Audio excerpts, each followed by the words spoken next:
Meg. I'm Meg. Yay! Look, I have a cheering section. This is awesome. Okay, so a couple of thanks. One, as you know, this is not Monday. It is Saturday, I am told. And we are in Puerto Rico at the ABC Biennial. So we welcome everyone who's joined us here live and in person, and those who are watching online. Hello, and welcome to you. So today I have these three fine gents with me. They all have their own episodes. So, well, Tim and Matt's is combined. They're together. So if you'd like to watch their individual episodes, you can go to Ministry Mondays with Meg. You need to put the with Meg part in there when you Google it. But you can watch their individual episodes on Facebook, on YouTube. They're on Spotify. They're on, what else? Your Apple, whatever your Apple product is. I don't know. What is the Apple Store? I don't know. Apple Music? Okay, Apple Music for your podcast. But you can listen to them there. Anyway, moving right along. Guys, welcome. Thanks for coming all the way to Puerto Rico to have a conversation. So these are three of our Judson Press authors. For those who don't know who you are, why don't you introduce yourself? Tell them who you are. You wrote a book. Sure. What you do, that kind of stuff. Okay. I'm Curtis Ramsey Lucas. I work with American Baptist Home Mission Societies. I'm the editor of The Christian Citizen, which is a digital first publication of ABHMS, and also edited the book In This Together, Ministry in Times of Crisis, published by Judson Press. Do you have to put the hashtag there, though? Oh, yes, you have to put the hashtag. Hashtag. Yes. Hashtag in this together. Yes, the Absolutely. Hashtag it helps. In this together. Right. It does help. Well, I'm Tim Bonner. I am retired psychotherapist, which gave me time to do a DMin at Central, which is where I did the research for the book. Yay, Central. That I co-authored, From Distrust to Trust. And I'm Matt Sturdivant, and I'm the other co-author of our book. And I'm a pastor, one of the pastors at First Baptist in Lawrence, Kansas, and do that work. I'm also on the leadership team for Ministers Council this year. So I do a lot of things in which we just kind of look and see what folks are doing with congregations. And so my chunk of the book, my half of the book was kind of came from my DMin. I did academic DMin in preaching, and so we've got some preaching stuff in there as well about how congregations do work together and how that is a trusting experience. So I guess that kind of starts our conversation off. Like, what was the genesis of the whole, like, did the DMin project, which came first, the DMin project, the book, and why, what, Yeah. Well, the DMin projects were both done by the time we said, hey, maybe we could do a thing together. And we just kind of kept growing and growing and growing. We said we could do an article, maybe a series of articles. And then it was in the pandemic, and we were standing at the parking lot for a parking lot church, for Car Church. And we said, well, why don't we just write a book? And so we wrote a book. Of course, that was the beginning of a lot of work to kind of put these two different things together. And so it was kind of the beginning of it, the impetus, and said let's do this. Congregations are hurting, a lot of controversy, splitting and dividing congregations. Let's talk about how we can do some healing and help them do some things together. That's my side of the story. What do you think? That's all true. That's all true. Well, it's good to know that the pastor's telling the truth. Yes. Honesty is an important part of building trust. Just talking a little bit more about trust, it is founded on the interactional factors of vulnerability, risk taking, courage, I think, to overcome those, and then the interpersonal relationships that is a part of really any work that we do, and certainly in church work and in our book of talking about controversial issues and conflicts within the church, that communication is very important. So that was kind of my contribution, was more on the communication end and group process, as well as a cycle of building trust. I mean, you're the editor, right? True, yes. You write and all the time. So you're like, hey, let's just add a book to this. How did this? There's a pandemic. I'm bored. Well, I mean, how about yours? I mean, So the hashtag in this together. that's right. Hashtag in this together, folks. Did grow out of the pandemic. We published a series of articles very early in the pandemic, beginning, I think, March 4th, 2020, in response. And our writers were kind of wrestling with the questions everyone was wrestling with at the time of how to take your church online, how to provide pastoral care in a situation in which we're socially distanced from one another. So we were publishing a wealth of content around all of that, and that's a point at which maybe a month or so in, maybe a little bit later, Judson Press approached me and said, hey, what if we pulled some of that together in a book? So we started to do that. We worked with the writers to expand on what they had initially published in the Christian Citizen, adapt some of the content. And then we were into the summer of 2020, and the death of George Floyd and the response to all of that, the social unrest, the kind of racial reckoning we were facing, and so. The book also wrestles with some of that, and I should say, as we got further into the pandemic, writers were really wrestling with questions about the inequity we were seeing in our society in terms of the impact of the pandemic on communities of color, Native American populations, more generally marginalized communities. So we were looking a little deeper at some of those questions. What does it look like on the other side of this pandemic to address some of those inequities? And of course, we're still, I think, wrestling with all that. So it really did kind of grow out of that, but it's not really. It's rooted in that. It's not tied to that, though. It's a very contextual book. But really wrestling with questions about who are we as people of faith, how are we neighbors to one another in the midst of the crises we're living through, where's God and all that, some of those more existential kind of questions that we wrestle with that come up in times of crises. Do you answer all those questions? Absolutely. It's all there. You solved all the problems of the world in hashtag in this together. There you go. Right. Okay. So there's the there's the ringing endorsement. Go buy the book. Yeah. There you go. Hashtag it really is. The piece I write about, the piece that I contribute to, the introduction of the book. I was planning at the beginning of March to attend the Leadership Awards Gala of the American Association of People with Disabilities, an organization I've long been involved with. And Senator Bob Dole, former Senator Dole, was to receive an award at that event. And he received the award. He did not attend the event, but he wrote a letter. And he talked about his own struggles and life and the things that he faced and overcome with his own disability. And he talked about, we need one another to get through those rough patches in life. We are in this together. That's really the kind of origin of it. And he spoke very eloquently of the disability community really showing a way forward in what that looks like in our life together. So that's really kind of the root of it. So we're talking, I think, about community. How do you build community? There's a lot of example and richness in that community in that. But really, we're all in this together. So if you thought about it, you could kind of use your title really for your book as well. I mean, these are critical conversations that we need to have. Some of us, hopefully, we are having, but that we need to have. But really, that whole hashtag in this together, building this community is a beautiful idea.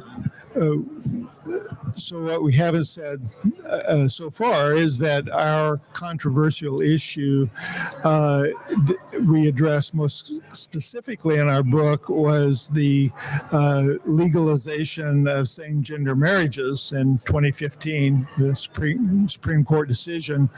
And so all churches were faced with that, still are. And so we focused on the what we call polity process and preaching. My part was more on the process of decision making. And even though we are a congregational polity denomination, I think every congregation has to face that difficult, challenging decision. I have seen church building of a connectional church where the denomination said we will not have LGBTQ pastors and we will not have LGBTQ weddings in our church, but this congregation had a rainbow flag flying displayed in their yard. So it is a congregational, or we could say community, kind of decision-making process and the coming together. And you may want to talk about preaching with that. Yeah. No, I think that the point of the trust conversation is how do we bring trust into the work that we do together, right? And so the process is some of that. How do we create? And that's what Tim brings as a licensed therapist to say, how do we communicate? How do we do this kind of stuff that tends to separate us, right? That tends to say, well, we're different and we can't be in the same camp on this. But then now, how do you do that from the pulpit, right? How does somebody stand in the pulpit and evoke that kind of trust to say, I can hear what we're doing together and how this is working together, and I know that we're not all on the same page, and yet how do we kind of build trust together? And so what's the work that we do from the pulpit, and really the whole preaching experience, right? All during the week, all the communication, all the conversations that we have that lead up to the sermon, right? And so, I think that's where kind of our 3 Ps come from. So, Did writing the book for all 3 of you, did this change you, the way you view topic, the way you view the world, the way you preach, the way you serve as pastor? Did this writing process change things for you? Yeah, absolutely. I mean, the whole writing process, beginning with the dissertation into the book and so on and so forth, absolutely completely changed the way I preach in terms of instead of just kind of this mentality of I'll go to the commentaries and get all the right answers and then give them to y'all, right? It became an answer of what are you all hearing? What are your thoughts? How are you bringing that into the conversation too, so that it's we do a thing called a two-way, where this is a conversation where the congregation says, this is what we heard out of the scripture, and then the sermon gets delivered, and this is what we heard in the sermon, and it's just a conversation that continues, right? And that's the way I preach now, and that is because of all of this experience. I love that. Yeah. I love that. Yeah. That you're learning from your, and that you continue to. Right. So what about you, Tim? Did you? Certainly was a learning process. I think just the challenge of talking about, dealing with individuals, people who are different than us in any way is challenging and just difficult communication. So I think we are all challenged, even though I'm a professional, makes a living talking with people, it's still challenging to me. And I learned things during the writing of the book about what makes good communication and what helps people to overcome that disengagement of differentness to coming together and more in community. which I call it the cycle of trust building, which begins with humility of just who I am as a person, and then the hospitality of welcoming others who are different than myself, and then the relationality of really developing friendships in more common terms, and then on to intersectionality, which is a more complex concept that I learned actually in the development and writing of the book. So I think for me, just having the opportunity to pull together some of what had been previously published, to invite new content that would fit the overall kind of theme, was a good experience. We've talked previously about the challenge of writing a book. I mean, I wasn't writing the book, I was editing the book, but it's a hard process in some ways. It's very rewarding though as well. And in my own kind of contribution to it, I really it really helped me see in a new way how we think about crises. I mean, we're always in some kind of crisis, right? And in a very real way, I think the gospel in the world presents a crisis. It's distinct from what is going on in the world, and even the way we think about apocalypse, that was very often kind of talked about early in the pandemic, like what is happening, but we think about that popularly as the end of all things, but it's the revealing of things. And I think we saw that in the pandemic. What was that revealing about our society? Again, about the inequities in our society, the sort of systemic injustice, the deep-rooted racism, things that were really coming to the fore. So I think, for me, that was a kind of a new way of looking at the world. Not so much the popular end, but what is being revealed. No, I love that. I love that, thinking about what it's becoming, how it's changing. I mean, because when we had a couple of weeks ago, when we had all the Canadian wildfires that came into Pennsylvania, right, and changed our sky, and changed our air. There was all those, like even my own children were like, when should we expect the third horseman to, arrive? We're expecting the end, not we don't think about the beginnings. And I love the reframing of that. It doesn't, about the change that's possible as a result of these really hard things we go through. Yeah, this is beautiful. I really appreciate the work that all three of you've done. I know Curtis will go, I didn't write it, but a large part of, you contributed to it. And as the editor, you've got skin in the game, So for those watching, and if you'd like these guys to sign your book, Judson Press has some available there that you could purchase. If you're watching online, you can buy them at judsonpress.com. You could also watch their individual episodes, because they go into more detailed conversation about themselves, about their book, with Curtis about the writing process, which was also really incredibly interesting. Tim, I feel like you could write another book just about, like, you've got all these great notes about things. I think it must be, that therapist brain of you. But I really enjoyed our individual conversations as well. So as we sort of wrap things up, it comes to the joy question, my favorite question. Think about everything that you do. You can answer it the same if you want, or, change it up, because what brings you joy today may be different than what it was a few weeks ago. So what brings you joy? So for me, I do a lot of writing, obviously, and editing, and I enjoy that process. I also am a songwriter and musician, and I think that brings me great joy. The process of writing and performing with others, especially, and as I think we've talked about previously, there's that.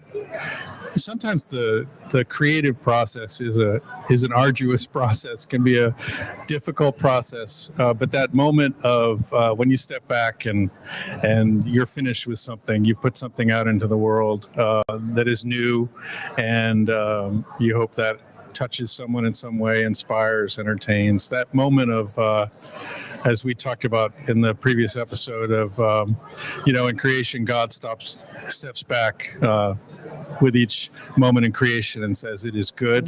That is a very joyful moment for me when something is finished and you can step back and say, it is good. So for me, that's a joyful moment. That's a really great answer. Do you also want to give a plug out to the shout out to the band? Because oh yes, well, I'm a little fan of Curtis's music. He knows it. Like Right, I've got another podcast brewing, and I might use somebody as my anchor. the band is the Lonesome Valley Ramblers, and it makes us sound like we're cowboys or something. But there's a whole other story. Not to that. cowboys. We're not that, cowboys. But I do perform with a group of folks back in the DC area, and we record and release music together. So yeah. But give yourself a little credit. You accomplished. You won a. Oh yes, I submitted and won an honorable mention for a song I wrote called "Broken and Blue" with American Songwriter magazine. That was a while back, but that was kind of a fun little accolade. Yeah. It's good music to listen to. I like Thank it. you. It brings me joy too. All right, Tim. Your joy. I've told people the hitchhiking story that you told me last time. Yeah. Because I think it's a little hilarious. Just so you know, like if somebody comes up to you and goes, "So what's this about hitchhiking?" Yeah. I did it. Okay. So I should probably say what the hitchhiking story. I mean, you might. It's out there. It's out there. I mean, you can talk about your joy thing too, but you got a microphone to the hitchhiking story. Go for it. So one of my joys was getting the book published by Judson, and part of that is that my plan to write a book began 50 years ago, to write about my hitchhiking across America. The only problem was I didn't know how to write a book, and I stayed distracted with other things, and it took me 50 years to get focused on a topic, which I would add that in our book we don't take a particular stance on the question. We try to cover both sides, but it is a fact, the statistics are that in the U.S. today, 7% of citizens are LGBTQ. So I think it behooves the churches to pay attention to that, because it is predicted that number will continue to rise. I'll go back to something, though, that I said. The first interview was grand bring me joy, but not always. So I'm going to change my answer. Oh, and by the way, I had the wrong number. It's 12, not 13 grandchildren. I told you, you're getting big numbers. It's hard to keep track. Okay, so 12 grandkids. Okay. But my wife, Nancy, and I share the joy of grandchildren as well as the challenges. So, yeah. All right, Matt. Yeah, and I'll say the same answer with a couple more elements. Sure. So yeah, I think I said last time, just being outside. I love to go outside and be outside. And it's been amazing here in Puerto Rico. Just to walked back from a restaurant the other night and heard what are the little frogs, the little cookies, and they were like peeping the whole time, and it was just this glorious experience. And then a couple mornings ago, we're sitting here and surrounded by concrete all the time, and so I'm like, I got to get out. And so I did a run out to Old Town, and it's just kind of being there and feeling the sea breeze and everything. It just, joy for sure. Yeah. They're great answers. They're really great answers. I appreciate all three of you, your time, your work, the hard work that you put into these books, and I'd encourage people to, give them a read. And if you want them to sign them while they're here, they're handy, and I'm sure they'd be glad to do that. And if you want to catch the full episode, you can just go ahead and Google Ministry Mondays with Meg, or look us up on Facebook, YouTube, Spotify, your Apple podcast thing. Yes. And we thank everybody for listening and for being a part of this adventure. Thanks.